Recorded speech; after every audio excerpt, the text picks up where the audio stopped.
Welcome listeners to today's podcast. We're diving into a recent event that has grabbed global attention, the Houthis firing a drone at Tel Aviv. This incident raises numerous questions about the Houthis themselves, a group that many might not be familiar with. So who are the Houthis? What do they believe in? And what drives their actions? We will explore their origins, the core ideologies that shape their movement, and their complex relationship with regional powers like Iran. We'll also delve into why they harbor animosity toward Israel and pose a threat to shipping in the Red Sea. Moreover, we'll discuss their connections with other militant groups such as Hamas and Hezbollah. Stay tuned as we unpack these topics, providing insights that help you understand the broader implications of their actions. Let's dive right in. The Houthis, officially known as Ansar Allah, originated in the northern region of Yemen, specifically in the Sada province. This predominantly Zaydi Shia community felt marginalized for decades under Yemen's successive Sunni-dominated governments. The movement began in the early 1990s as a revivalist effort to address the socio-economic and political grievances of the Zaydi Shia population. The group takes its name from Hussein Badreddin al-Houthi, a charismatic leader and the son of a prominent religious scholar. Hussein al-Houthi emerged as the figurehead of the movement, advocating for better representation and the preservation of Zaydi traditions, which they felt were increasingly threatened. His powerful oratory and vision for a more just Yemeni society gained widespread support, particularly among the disenfranchised youth in the region. Unfortunately, Hussein al-Houthi was killed in 2004 during clashes with the Yemeni military, but his legacy lived on through the movement he founded. The Houthi movement continued to grow under the leadership of Hussein's brother, Abdul Malik al-Houthi. Abdul Malik has been instrumental in transforming the group from a local rebellion into a significant political and military force within Yemen. Under his guidance, the Houthis have not only solidified their control in the north, but have managed to capture the capital city, Sana'a, and influence various parts of the country. Geopolitically, Yemen's location has made it a strategic focal point, and the social landscape has been shaped by significant tribal dynamics and deep-rooted rivalries. Economic hardship and political corruption further fueled the Houthis' rise, as many Yemenis saw them as a viable opposition to the struggling and often ineffective central government. Key factors, such as foreign intervention and alliances, have also played a crucial role in the movement's evolution and its increasing prominence on the international stage. The Houthi ideology is a rich tapestry woven from complex political and religious threads. At its core, the movement is rooted in Zaydism, a branch of Shia Islam found predominantly in Yemen.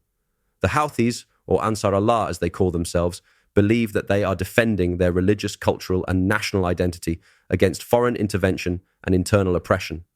From a political standpoint, the Houthis are vehemently anti-imperialist and anti-Zionist. They condemn what they perceive as American and Israeli hegemony in the Middle East. The group's slogan, often chanted at rallies, is a clear reflection of this stance. God is great, death to America, death to Israel, curse on the Jews, victory to Islam. This fiery rhetoric underscores their belief that Western powers are undermining the sovereignty and traditions of Middle Eastern societies. Religiously, the Houthis seek to protect their Zaydism against the spread of Wahhabism, a puritanical form of Sunni Islam backed by Saudi Arabia. They view Wahhabism as a direct threat to their way of life and have framed their struggle as a defense of their religious beliefs against external aggression. The movement also captures a broader discontent with the Yemeni government, which they accuse of corruption, mismanagement, and complicity with foreign powers. Their rise can be traced back to the early 2000s when disillusionment with the central government led to sporadic uprisings, eventually culminating in more organized resistance. Moreover, the Houthis advocate for greater political inclusion and social justice. They argue that marginalized groups within Yemen should have a voice and that wealth and power should be more equitably distributed among the populace. This populist dimension to their ideology has helped them gather a wide range of supporters from various segments of Yemeni society. In essence, the Houthi ideology is a multifaceted blend of religious devotion, political resistance, and social justice. It is this combination that has fueled their sustained insurgency and shaped their actions on both the local and international stage. Understanding these core beliefs is crucial to grasping why the Houthis persist in their struggle and why they engage in actions that resonate far beyond Yemen's borders. The relationship between the Houthis and Iran is a complex and multifaceted one, deeply rooted in both regional geopolitics and shared ideological goals. On the surface, it appears as a strategic alliance, but let's delve into its various dimensions to better understand this connection. First and foremost, military support plays a significant role. Iran has been accused of supplying the Houthis with advanced weaponry, including ballistic missiles and drones. This military assistance has enabled the Houthis to not only sustain their fight within Yemen, but also to extend their reach, as evidenced by the recent drone attack on Tel Aviv. Such support is believed to enhance Iran's influence in the Arabian Peninsula by creating a formidable proxy force. Financial support from Iran is another critical element.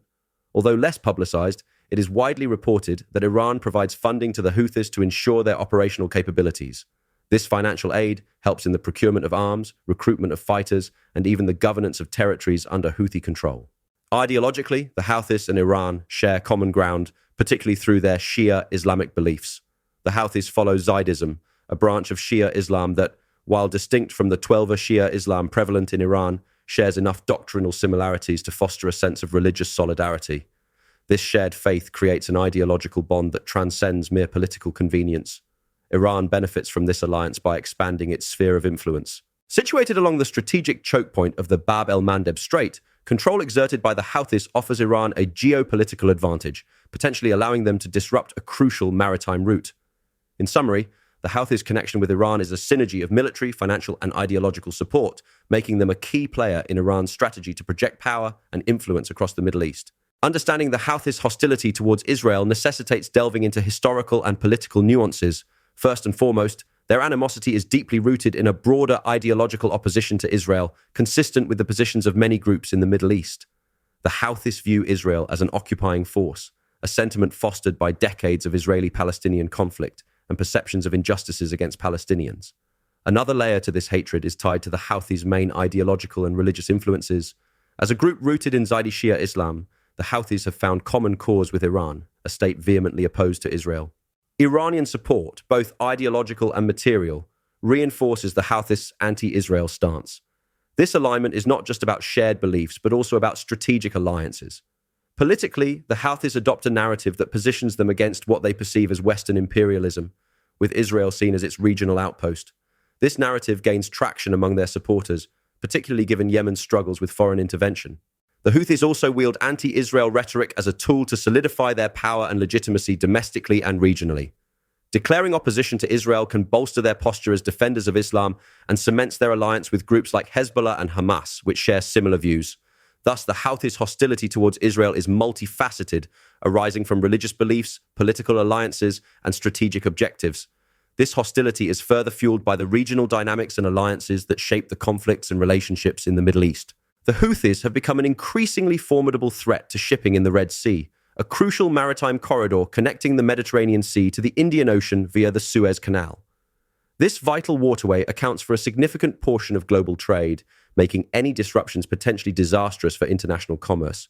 The Houthis have strategically positioned themselves along the Yemeni coastline, giving them the capability to disrupt shipping lanes. Their use of sophisticated weaponry, including anti-ship missiles, mines, and drone technology, has magnified the risk to commercial and military vessels alike. One of the most notable incidents occurred in 2016, when a UAE-leased vessel was struck by a Houthi missile, causing widespread alarm within the international maritime community. Their activities not only endanger the vessels traveling this route, but also have broader implications for global security and economic stability. A disrupted Red Sea shipping lane could result in skyrocketing insurance premiums for shipping companies, increased shipping times as vessels take longer and more secure routes, and higher costs for goods transported worldwide. Moreover, the Houthis' bold actions in the Red Sea reflect their broader geopolitical aims and their alliances. By threatening these vital sea lanes, they aim to exert pressure on their adversaries and leverage their position in the ongoing conflict in Yemen. The global community, particularly key stakeholders in maritime trade, regularly monitors the situation. Still, the Houthis' persistent threat underscores the need for a sustainable resolution to the conflict in Yemen and a strategy to secure these critical maritime routes. The Houthis' connections with other militant groups like Hamas and Hezbollah are integral to understanding their role in the broader Middle Eastern conflict. The relationships between these groups are not just alliances of convenience, they are deeply rooted in shared ideologies and common adversaries. Starting with Hezbollah, the Houthis have a notable connection with this Lebanese group, largely fueled by their mutual support from Iran. Hezbollah, being an established and well-resourced organization, has offered training, military expertise, and logistical support to the Houthis. This has significantly bolstered the Houthis' capabilities, enabling them to conduct more sophisticated operations within and outside Yemen. Both groups draw strength from their anti-Western and anti-Israel rhetoric, seeing these positions as a unifying cause. Moving on to Hamas, the relationship is somewhat more complex, but no less important. Hamas, the Palestinian militant group governing Gaza, shares the Houthis' Islamist fervor and opposition to Israel. There have been reported instances of cooperation and mutual support, particularly in terms of arms transfers and strategic coordination. While the ideological underpinnings of the Houthis and Hamas differ slightly, with Hamas being predominantly Sunni and the Houthis Zaidi Shia, their mutual opposition to Israel and shared support from Iran serve as binding factors. The collective impact of these relationships on the geopolitical landscape is profound. Together, these groups form a network of resistance that extends from the Levant to the Gulf of Aden. Their cooperation complicates the security situation for regional powers and international actors alike, contributing to the persistent instability in the Middle East. This extensive web of alliances signifies that any conflict involving one of these groups has the potential to escalate and draw in others, perpetuating a cycle of violence and retaliation. Understanding these interconnections is crucial for anyone looking to grasp the full scope of Middle Eastern geopolitics, as it highlights how localized conflicts can quickly gain broader dimensions. As we wrap up today's discussion, let's quickly recap the key points we've covered. We began by delving into the origins of the Houthi movement, exploring their leader and the context from which they emerged. We then examined their core beliefs and ideologies, highlighting their political and religious motivations. Moving on, we discussed their connection with Iran, looking at the multifaceted support that has fortified their position. We also addressed the Houthis' deep-seated hostility toward Israel, rooted in complex historical and political factors. Their threat to shipping in the Red Sea was another crucial point, underscoring significant global implications. Lastly, we explored their relationships with other militant groups like Hamas and Hezbollah, shedding light on their collective influence on the geopolitical landscape. In terms of the current state of affairs, the situation remains volatile, with the Houthis continuing to pose a significant threat in the region. Looking ahead, their actions and alliances will undoubtedly play a critical role in shaping the Middle East's future. It's crucial to stay informed and vigilant as developments unfold. Thank you for listening, and we hope you found today's episode insightful. Until next time, stay curious and keep exploring the intricate web of global affairs.